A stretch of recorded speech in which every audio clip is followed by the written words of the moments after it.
Assalamualaikum warahmatullahi wabarakatuh. Berjumpa lagi dengan saya Hari Aspriyono. Di video ini kita akan belajar membuat website tanpa coding ya.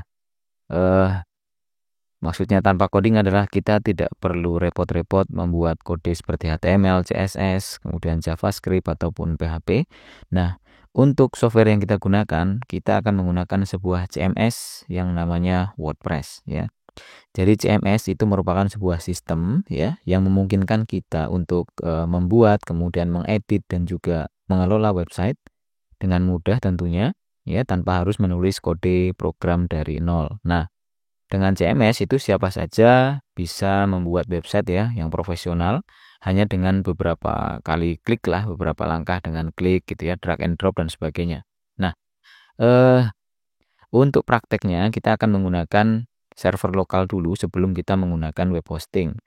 Karena dengan server lokal kita bisa lebih leluasa untuk melakukan modifikasi di komputer kita bahkan tanpa perlu koneksi internet ya. Pada saat WordPress-nya sudah terinstall, temanya sudah terinstall, pluginnya sudah terinstall gitu ya.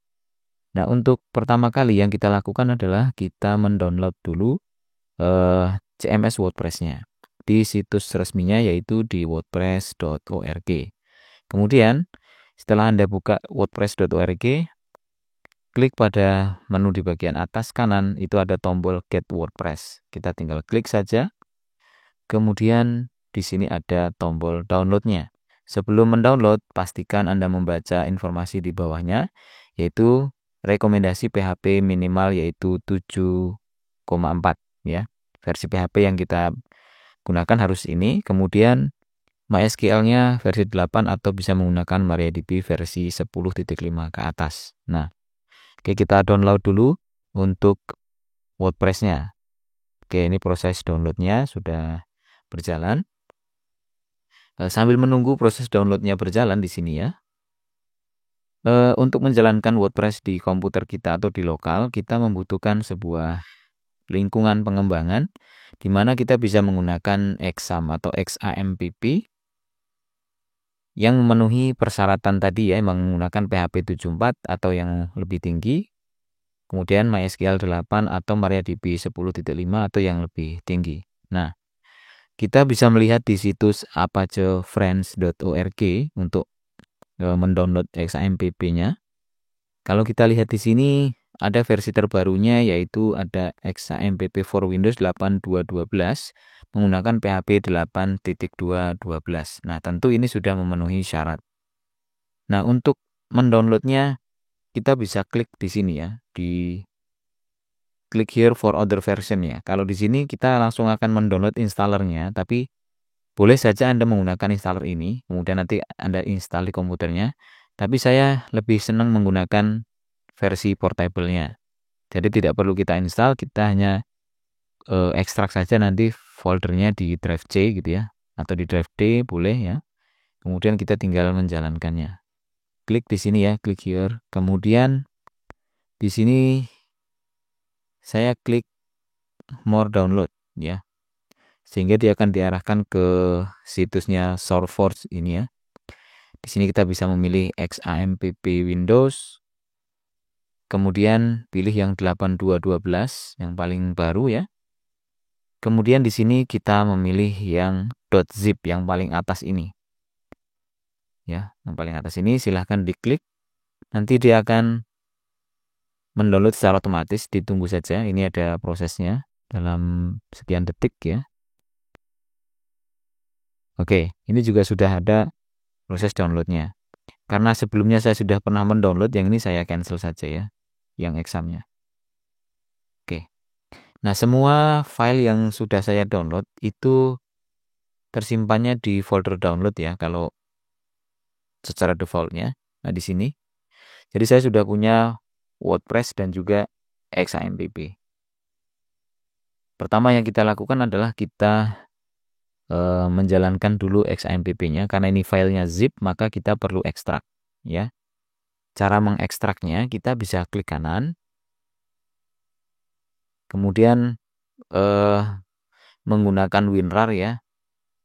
Menggunakan WinRAR kita bisa memilih di bagian ekstrak berkas ya. Ekstrak berkas. Kemudian kita arahkan saja ke drive C. Kemudian oke. Ya. Nanti proses ekstraknya akan berjalan. Di yes-kan saja. Oke.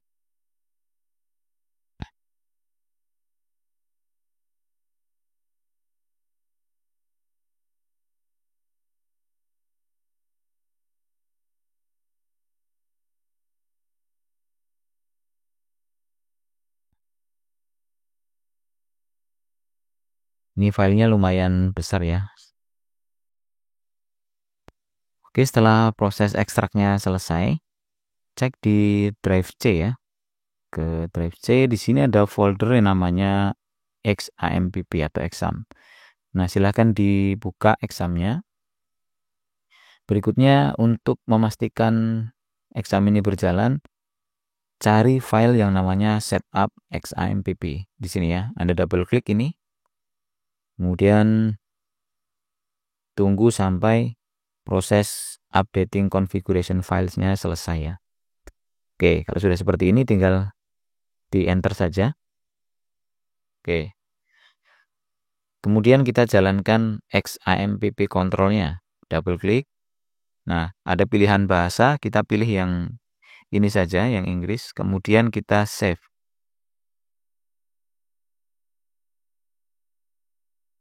Nah, ini XAMPP control panelnya sudah berjalan. Untuk memastikan atau untuk bisa menjalankan WordPress ya di komputer lokal kita, maka kita jalankan di sini modul Apache-nya, klik start sampai di sini muncul portnya ya. Dan ada warna hijau. Oke. Kalau muncul Windows Security, dipilih allow. Tunggu prosesnya sampai selesai ya.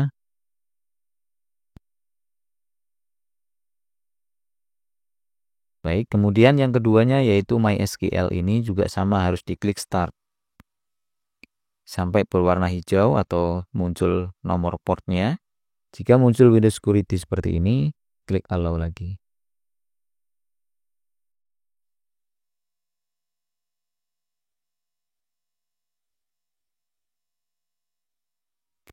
Oke, sampai tahap ini berarti kita sudah selesai menyiapkan lingkungan pengembangan menggunakan XAMPP ya. Ini untuk melihat hasilnya, apakah ini sudah berjalan XAMPP-nya, kita bisa klik di sini. Di tombol admin ya, yang sejajar dengan Apache ini. Klik admin. Dia akan membuka browser dan menjalankan localhost di sininya ya. Localhost garis miring dashboard. Oke. Tampilannya seperti ini. Ini muncul dari XAMPP kita, bukan dari internet ya, tapi dari server lokalnya. Di sini alamatnya localhost dashboard. Oke. Berarti ini sudah selesai. Langkah berikutnya yaitu kita menempatkan WordPress tadi yang sudah kita download di folder download ya tadi ya. Oke, ini kita pindahkan saja atau kita cut ya. Kita cut, klik kanan, kemudian kita pilih cut ya.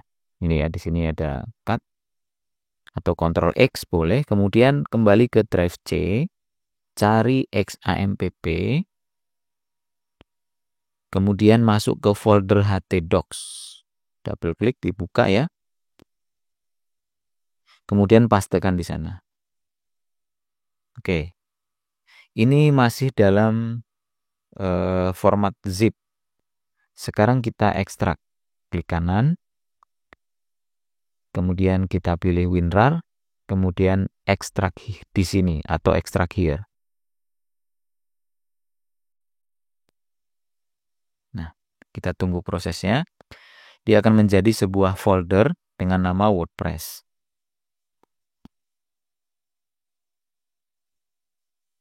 Oke. Sekarang folder ini yang akan kita gunakan untuk membuat website ya. Foldernya boleh kita rubah namanya, misalkan kita klik kanan, kemudian rename ya. Ini ada rename atau tekan F2 gitu ya. Ganti saja dengan namanya webku gitu misalkan. Nah, untuk file zip-nya ini boleh dibiarkan seperti itu. Siapa tahu nanti kita mau mengekstrak lagi dan membuat folder yang berbeda. Mungkin untuk versi web yang berbeda juga silahkan. Intinya adalah folder WordPress tadi kita rubah menjadi webku. Dan pastikan foldernya tidak bertingkat ya. Jadi di dalam webku itu sudah harus ada file wp admin, folder wp admin, wp content sampai ke semua ini muncul di webku. Oke. Setelah seperti itu, kita sekarang menyiapkan database atau basis data tempat kita menyimpan data-data web kita nanti. Caranya adalah dari XAMPP control panelnya disejajar dengan MySQL, di sebelah tombol stop di situ ada tombol admin. Ini kita klik. Oke, kita akan diarahkan ke web browser dan mengakses URL localhost /php/myadmin. Nah, disinilah kita membuat basis datanya. Caranya kita bisa klik di sini basis data atau langsung dari sini ada tombol baru kita klik saja. Ya, kemudian di sini namanya kita masukkan. Kalau tadi foldernya webku, kita coba buat di sini webku _db gitu ya. Tidak boleh pakai spasi. Kalau sudah kita tinggal klik buat. Oke. Pastikan nama webku DB sudah muncul di sebelah kiri ya, webku DB. Kalau diklik di sini masih kosong, tapi tidak masalah karena nanti yang akan menciptakan tabel-tabelnya adalah si WordPress-nya pada saat kita install. Oke. Oke ya, ketiga langkah penting itu jangan sampai ada yang ketinggalan. Yang pertama adalah menyiapkan lingkungan pengembangan sampai menjalankan Apache dan MySQL. Yang kedua adalah membuat folder webnya dari WordPress tadi menjadi webku atau nama yang lain, yang penting tidak ada spasinya. Kemudian yang ketiga adalah membuat basis data di PHP MyAdmin. Oke. Kalau sudah, langkah berikutnya adalah kita mulai menginstal WordPress-nya. Caranya buka saja tab yang baru di browsernya, ketikkan localhost nama folder kita tadi, webku. Oke, sekarang kita enter. Oke, kita tunggu. Nah, di browser sekarang menampilkan pilihan bahasa untuk menginstal WordPress ya. Jadi ini muncul dari folder webku yang ada di htdocs tadi. Kita pilih bahasanya, silahkan mau menggunakan bahasa apa. Saya gunakan saja bahasa Indonesia ya. Di sini ada pilihan bahasa Indonesia. Kemudian kita klik lanjutkan.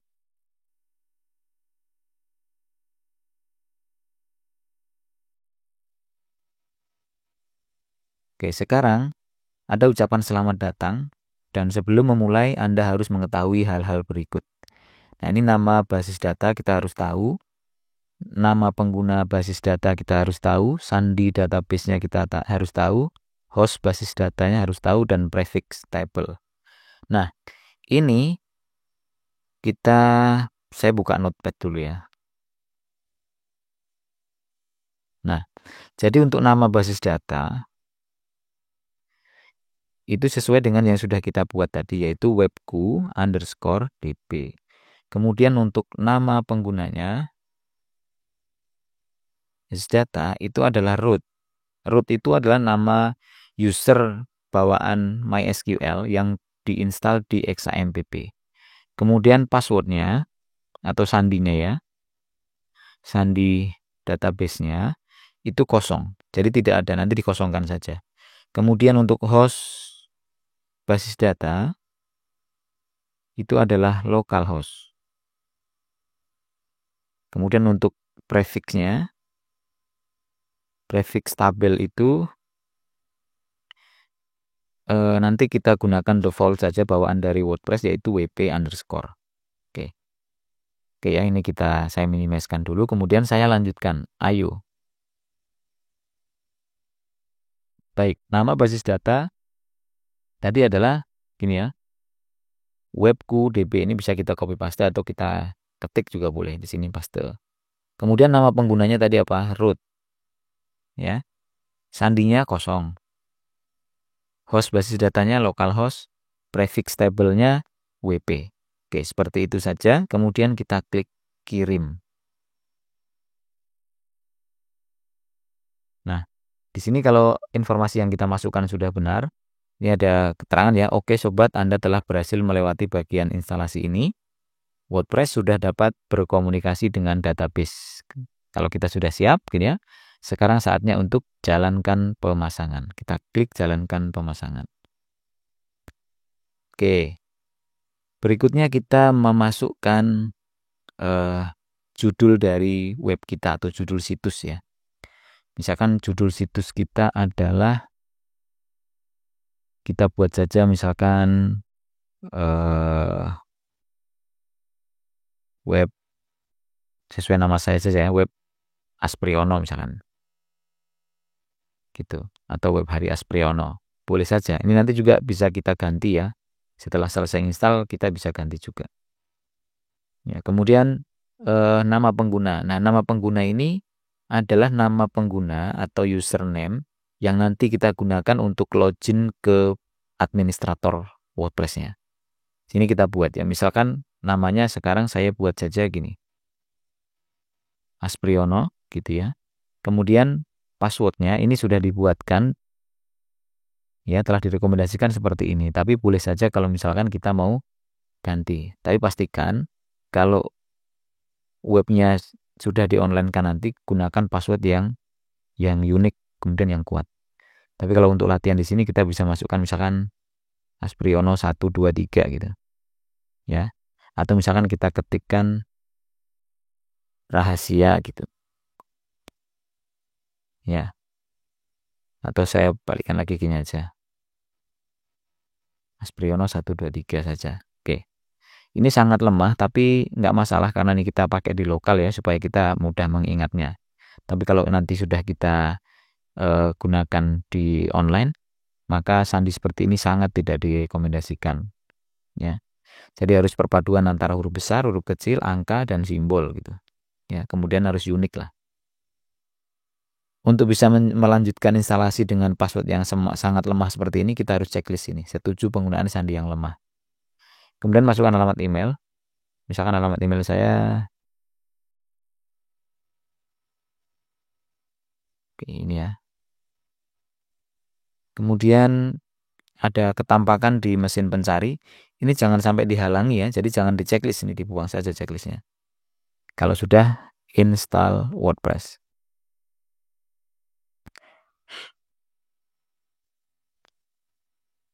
Oke ya, ini tahapan terakhir ya dalam install WordPress. Setelah ini selesai dan kita bisa menggunakan. Oke ya, berhasil. WordPress telah diinstal. Terima kasih dan selamat bekerja. Nama penggunanya Aspriono, sandinya Aspriono 1 2 3 ya, sesuai yang kita pilih tadi. Oke. Sekarang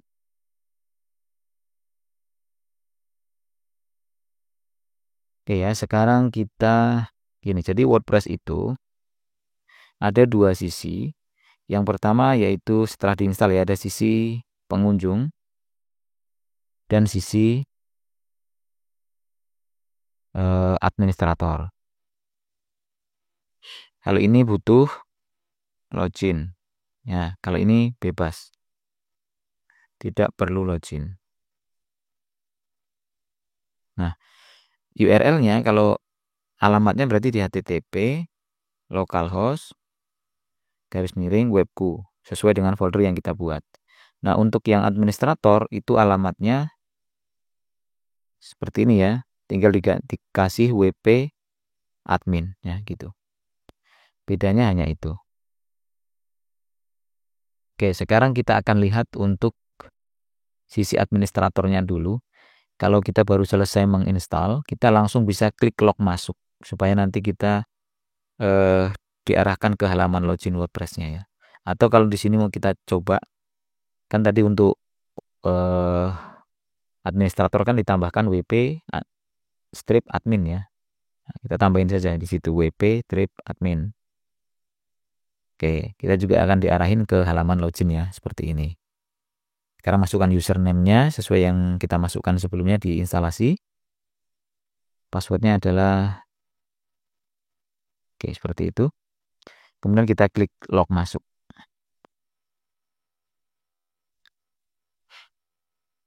Ini boleh kalau misalkan mau disimpan ya, supaya nanti pas login langsung ada di situ.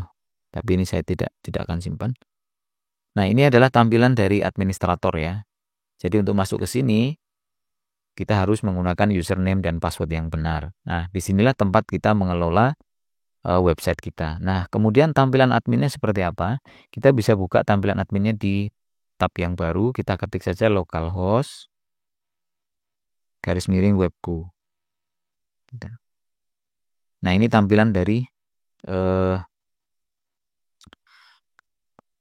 sisi pengunjungnya. Ini di atasnya ini masih ada ada toolbar untuk pengaturan karena kita berada di dalam satu browser dan kita sedang login juga. Kalau misalkan kita bukanya di browser yang lain, misalkan saya pakai Edge ya, saya ketik localhost